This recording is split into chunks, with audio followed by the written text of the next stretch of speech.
What's up, Brian Tong here, and we're gonna break down everything that we know, have heard, and expect to see at Apple's Far Out event on September the 7th, 10 a.m. Pacific time. It's the Steve Jobs Theater in Cupertino where I will be when the announcements happen. So let's get to it, and we have to start with the main attractions, the iPhone 14 and 14 Pro. Now, the mini, yeah, that's gone, bye-bye.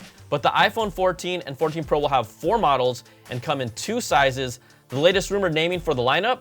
Well, the 6.1-inch iPhone 14 and then the 6.7-inch iPhone 14 Plus, not Max, but Plus, based on recent reports. Then you got the 6.1-inch iPhone 14 Pro and the 6.7-inch iPhone 14 Pro Max. And it actually makes sense if they're trying to create a big difference between the 14 and the 14 Pro lineups. Now, the biggest cosmetic difference and all the buzz right now is the revelation that the iPhone 14 Pro will get one big pill hole instead of that pill hole punch hole combo that we've been teased for the past year. It also looked like it put the I in iPhone, and you know, that would have been clever marketing, but multiple reports claim it will be one long pill.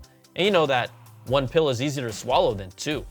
Now, using software, it will fill the gap in between the 2 physical holes, and will also make it look kind of like a Mike and Ike, you know, the candy. So we could call it the Ike phone or the iSuppository. And if you need to look up what that is, that's why we have Google. Now, the space in the middle of the cutout will show off a green and orange camera and mic privacy indicators. They'll look like tiny lights similar to what you see on your FaceTime camera on a Mac when you're using it, according to multiple sources now. But look at these concepts, and you all know how much I hated the notch. Like, I was Notch a fan, but now I wish they kept the notch, because bringing that big pill hole even further away from the bezel, you know, compared to where the notch was, no. Like, that covers more content while leaving this space in between where you're watching a video or playing games on the iPhone, and, you know, they just scooted the notch down, y'all. So how is that better? So as of right now, consider me Notch impressed. And how are you all feeling? Like, do you like this new design? Or are you one of those 2 pill people, 2 hole people versus the 1 big pill? Like, let it all out in the comments. I think it's like a group therapy session here, because I actually prefer the notch over this design. I never thought I'd say that. Like, I prefer the notch, and I'll be curious to see if there are any technical advantages and just why they went this route. And that is also if this turns out to be true, because it's not official until it's official. But guess what? This just created more buzz before the event. Everyone is talking about it, and at the end of the day, it's not going to stop the majority of people who are looking to upgrade from upgrading. And Apple, you know, they're loving all the attention it's getting. Now, will we also see Apple finally announce satellite connectivity for emergency situations with the new Apple iPhone 14 lineup? I mean, there have been plenty of rumblings that it's coming, and then we also had T-Mobile and SpaceX. They just announced a partnership of their own that could have maybe been time to beat Apple to the punch when announcing their own satellite emergency service. Now, this would allow users to use their devices for messaging and possibly limited calls in areas where they have no cellular signal in case of emergency. And this could be a big feature when you need it in those situations. Now, also this year, we're expecting real distinct differences between the 14 and the 14 Pro lineups based on the rumors and reports. And I did a previous video breaking it all down to what we know, but I'm gonna talk about it again right here so that we just have everything in one place for you watching. Now, we already talked about the lineup and we talked about the different display sizes. This will be the first time that we've ever seen a 6.7-inch non-Pro iPhone with the iPhone 14 Plus. Now, for the 14 lineup, you're gonna get that flat edge, flat body design that looks to remain the same, and it will also still have the same notch. On the 14 Pro models, it will still have the similar physical design again, but the notch will go away. It's getting replaced with that super pill for the camera and Face ID. The iPhone 14 lineup will still have a Super Retina XDR OLED display, but no ProMotion refresh rate at 120 Hz. Where you have the iPhone 14 Pro models, they're expecting to bring an all-new Super Retina OLED display, and this new display is expected to be more advanced and be able to go as high as 120 Hz and as low as 1 Hz for the refresh rate. So last year's 13 Pro display, it went from 120 Hz to as low as 10 Hz, but now going as low as 1 Hz will help with energy efficiency for this new iPhone. But then this reportedly will let Apple finally unlock the long-rumored always-on display feature specifically for the iPhone 14 Pro. Now, 9to5Mac recently discovered in the latest iOS 16 betas a new sleep mode to the default wallpapers in iOS, so it's a darker, a more tinted version that would work better for an always-on display mode. Now, this is a demo from Apple Tracker, and it isn't the actual official feature in action, but it gives you an idea of how it might look, and it's obviously a similar take to what we've seen for the always-on display for the Apple Watch. So the belief is that you'll still be able to see your iPhone wallpaper, widgets, and information when your display isn't active. So an improved display and the always-on display feature is expected to be specific to the iPhone 14 Pro. Now, there's still plenty more of iPhone to talk about here, but let's take a moment to thank the sponsor of this video, Trend Micro. Trend Micro's Premium Security Suite is their flagship product, and it gives you the complete device and identity protection for you and your family. Maximum Security covers your PCs and Macs 24/7, and Mobile Security covers your Android and iOS devices. Trend Micro's Premium Security Suite is the most comprehensive security solution you'll need, covering up to 10 devices. You have Wi-Fi protection that turns a public hotspot into a secure Wi-Fi connection via a virtual private network, and it encrypts communications once you're connected, and it ensures your privacy. Now, this is key for me since, I'm always traveling and I want to know that I'm safe using random hotspots, because we all have jumped on that random one, just thirsty for Wi-Fi, and don't tell me that you haven't. Now, the Premium Security Suite is easy to download. It's an app for all of your devices. Then you just log in and you're protected. ID Security provides dark web monitoring. It blocks dangerous and malicious websites. And the Security Suite includes Password Manager that gives you simple and secure password management. And Premium Service gives you a personal help desk for all things technical.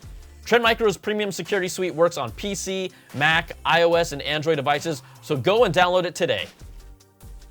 All right, back to every detail that we know about these new phones. Under the hood, reports say that the iPhone 14 lineup will still use the A15 chip from last year's iPhone 13, and no one's really complaining about that. I mean, that's more than enough power for people on their phones today. Even we know someone's gonna make a big deal about it. They're gonna put a YouTube video that make it like, oh, they put the old processor in. It's fine. Now, the iPhone 14 Pro models, they're expected to use the next generation's faster A16 Bionic chip that's built on the same 5nm process as the A15 Bionic, with an expected 6-core CPU and at least a 5-core GPU. Reports believe all versions of the iPhone 14 will also have 6 gigs of RAM, but a recent report from DigiTimes claims the iPhone 14 Pro will have a newer and faster type of memory. So the 14 Pro and 14 Pro Max are expected to feature LP DDR5 RAM for the first time in an iPhone. That'll bring an increase in memory bandwidth and faster performance, while the regular 14 and 14 Plus are expected to have the same LP DDR4 RAM as the iPhone 13 lineup. Different reports claim that we could see roughly a 15% increase in CPU performance and then maybe a 25 to 30% faster graphics performance. But will you feel that day to day? Probably not. And Apple, look, they never historically talk publicly about how much memory is in the iPhone, but if they're really trying to sell us on what's the difference between an iPhone 14 and a 14 Pro, they might make it a point to tell us this time. And I can only guess the extra power and juice in the Pro line. These could be the baseline specs for an iPhone that will eventually support its rumored AR/VR headset that we could potentially see in early 2023. Now, the iPhone 14 Pro is also rumored to have a new vapor chamber thermal system to keep the iPhone 14 Pro cooler and performing at its highest level. We've already seen similar cooling systems like this in Samsung phones, Razer phones, and more, but reports say it could be coming to the 14 Pro for the first time. Now, the standard iPhone 14 will not get the new cooling system. The cameras are also expected to get upgrades across the lineup this year, but there will be differences. The new iPhone 14 is expected to get an improved ultra-wide camera for those super wide shots and can be used for macro shots with better low light performance, plus an upgraded front-facing camera with a wider f1.9 aperture, so low light performance and autofocus capabilities will be improved. Now, its main camera, the wide camera, is expected to remain a 12 megapixel camera, and that's not a bad thing at all. Come on now, it's still great. But we look over to the iPhone 14 Pro models, they will get the same improvements in the ultra-wide camera and the front-facing camera. It will also get a new 7-element telephoto lens that will bring better image quality, but will still have its weaker 3x optical zoom compared to the competition. But it's also expected to get an all-new 48 megapixel wide camera with a 21% larger sensor that will support higher resolutions. So you're gonna get better low light and autofocus performance and bring native 8K video recording to the iPhone for the first time. Along with that larger sensor, the 14 Pro phones will have even larger rear camera bunts, so that makes it even thicker with an increased lens size, so just expect more junk in the trunk. Now, the entire iPhone 14 lineup, so that's both the 14 and the 14 Pros are expected to get an upgraded Snapdragon X65 10 gigabit 5G modem and Wi-Fi 6E for the first time. There's no word on Bluetooth 5.2 or greater support yet. The previous 13 family has Bluetooth 5.0, and the entire lineup will still have a Lightning port. There is no expectation that we will see USB-C here in 2022. USB-C for 2023. Let's hope. Now, if you're curious about what colors the new iPhone 14 and 14 Pro lineup will come in, as of now, we've heard a lot of things, but the 14 lineup is expected to come in product red, starlight, midnight, maybe a shade of blue, and possibly green, plus the all-new purple. Now, the new iPhone 14 Pro lineup, that's expected to come in space gray, gold, silver. It's still up in the air if it will keep a blue option, but alpine green also still in play, and an all-new purple that I love and could look really classy on a Pro. But we won't know all this until we get the official word from Apple on Wednesday. Okay, two other differences. The iPhone 14 Pro lineup could potentially offer a new 2 terabyte storage option for the very first time. Reports say it will start off at the baseline with 256 gigs. There's also higher resolution photos and 8K video that pretty much demand that you need larger storage if that's what you care about, especially if you're seeing how huge those ProRes video files are. Now, the iPhone 14 is expected to start at the same $799 price point, but a report claims that the new iPhone 14 Pro could be even more expensive, maybe something around like 10 to 15%. So we could possibly see an iPhone 14 Pro start at around $1,099 instead of the $999 it's accustomed to this year. And that's because that's the price of being a Pro. All right, I'm gonna put it all in a nice little chart here that is 2 pages long that I'll keep up here long enough so you can really read it, look down the rows. There's differences between the iPhone 14 and the 14 Pro at almost every spec and comparison point this year, because Apple looks to finally be separating the 14 from the 14 Pro significantly, instead of just making it one with a bigger display and then better camera, if this all holds true. And maybe that means we finally see a sneak peek at Apple's new AR/VR headset. You know, not a release, not any major details, but just maybe like a sizzle reel of renders, kind of like what they did back in the day with the Mac Pro trash can years ago. Because if they are really differentiating the two iPhone models this way, I think that there has to be a reason, right? Apple is making these really different. They just don't do this just cause. And I think that reason is because the iPhone 14 Pro lineup will be the minimum requirement for Apple's new AR/VR headset that we just might see officially releasing early next year. But teasing that it's coming, I think it would be a surprise, and it would make sense at this event if they do it. So when I look at it, the iPhone 14 right now definitely feels like it's kind of more like a 13S. Well, the 14 Pro, it has a whole bunch of changes that make it different, but other than people who just want the next best camera from Apple, I'm not sure you're gonna really feel any major difference, right? And we're also gonna see how people react to a potentially more expensive iPhone in a tighter year economically, because is the 14 and 14 Pro a game changer? No, I mean, really what phone is at this point? But I think if you have an 11 Pro, a 12 Pro, or a 13 Pro, and if you're happy with it, you won't need the upgrade since they all have a triple lens camera system. The 11 Pro's camera system is still incredibly good. And if you have a standard 11, 12, or 13, or maybe an older model, and you want to make the jump to Pro, look, I can see you doing it too. And really, the thing that is going to make you feel like you have a brand new iPhone is iOS 16. It is that good. I'm loving the betas. The new lock screens are incredible. It really feels personal and customizable. You're able to edit or unsend messages, unsend emails. You can lift subjects off a background and use them in different apps. That is bonkers the more you use it. So to me, iOS 16 is the biggest game changer for the iPhones as a whole in 2022. Okay, there's so much iPhone stuff that I threw in here, and yes, it may not even be the most intriguing product at the keynote, arguably. I mean, that might be reserved for the Apple Watch Series 8 and the rumored Apple Watch Pro. So here's what we know about them. The flat edge, flat body, and rounded corner design is not happening according to reports for this year's Apple Watch Series 8. Rumors claim a higher-end version of the Series 8 could maybe have a similar design with a flat display glass piece, but not a flat body. The Series 8 models are expected to have the same design as the Series 7 with no update to its body, and we've heard all about a new potential Apple Watch Pro model? Well, reports say an Apple Watch with a larger display of 1.99 inches diagonally is expected and would be slightly larger than the 1.901 diagonal size of the current 45mm Apple Watch Series 7. So that newer, larger watch face could measure in at 47mm, that's vertically, and is believed to be for this Pro model. Now, it's expected to also have a more rugged design with a potentially stronger titanium finish that will make it more durable. Reports also claim that the Apple Watch Series 8 lineup will feature an S8 chip inside, but that'll have the same specs as the S7 last year, which also had the same specs as the S6 the year before. Now, the current Apple Watches, they don't need more power. Honestly, we need more battery life. So a new low power mode will be reportedly allowing more functions to work while preserving the battery. We're gonna see how that all comes together and what you'll still be able to actually do. The headline upgrade though here could be a new health sensor that's been rumored for a while, and that's body temperature. Now, reports say it could detect whether you have a fever or a higher than normal body temperature, but it's more likely to give recommendations and not exact measurements. It would primarily be used to aid in fertility planning and also giving women insights into their ovulation cycle, and then improve detecting patterns while tracking someone's sleep. Now, watchOS 9, they're really prioritizing more in-depth sleep tracking as one of its new features, and this could work hand in hand with the new body temperature sensor. I just feel like this sensor here is more kind of like complementary to features coming to the Apple Watch.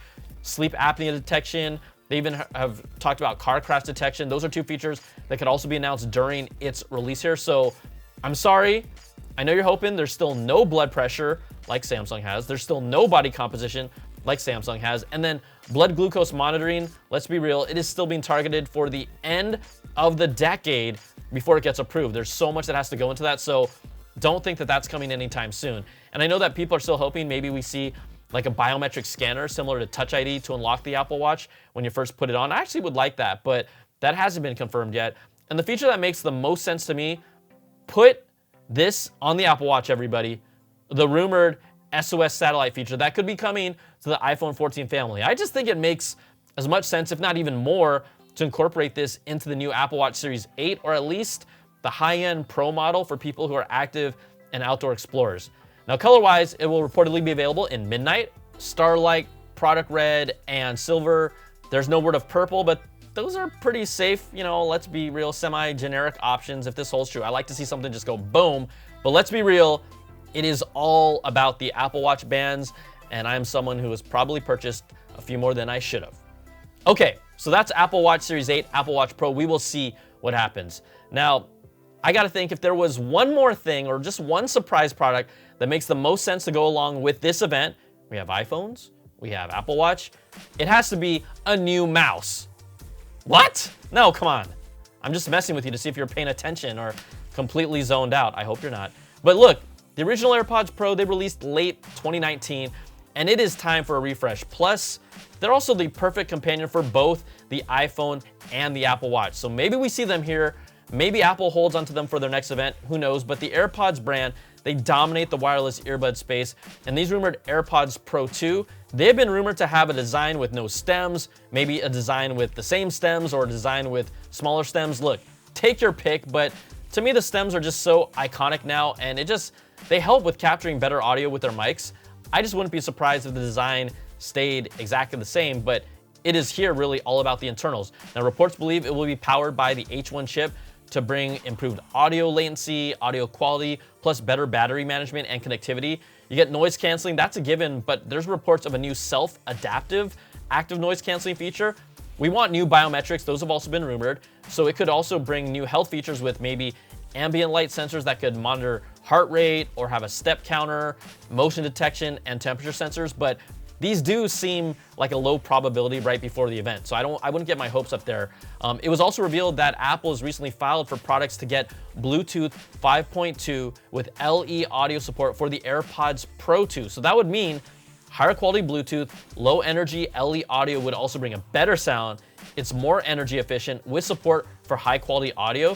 We know, if you haven't heard, the AirPods 3 already sound better than the AirPods Pro if you turn the noise cancellation off, and there's something that they'll really need to address to improve the sound quality and the sound signature of the AirPods Pro 2. Now, currently, battery life is 4.5 hours for the AirPods Pro, which is less than the 6 hours of the AirPods 3. The new AirPods Pro 2 are expected to have better battery life, and then the case, this thing's reportedly going to have a speaker on it. That's to let people know if they have lost their AirPods by having an audible sound come from them when they're using the Find My app. Plus, early reports still believe that there will be a little notch in the case design, like in the corner. This is not a iPhone notch, but like kind of a little hook loop to connect trinkets or connect it to a bag. I mean, really, whatever else you want to accessorize your AirPods case with. And Apple's done very well building these accessory ecosystems for their core products, and they'll look to do the same here. Now, other products we could see. If we believe that there is an iPad and no new Macs that are kind of being saved up for an event coming later this year, let's just say we won't see those this time. Maybe we do, but I think that there could be a sneak peek of the Apple headset, or just an update to something like the AirTags, or even new integrations with Apple Watch and Apple TV. Look, we're gonna find out all this very soon. This is just days before the keynote and everything we know. So there you go. That is gonna do it for this video. If you like what you see, give me that thumbs up, subs up, and hit that notification bell, ding, to get all my latest videos when they drop.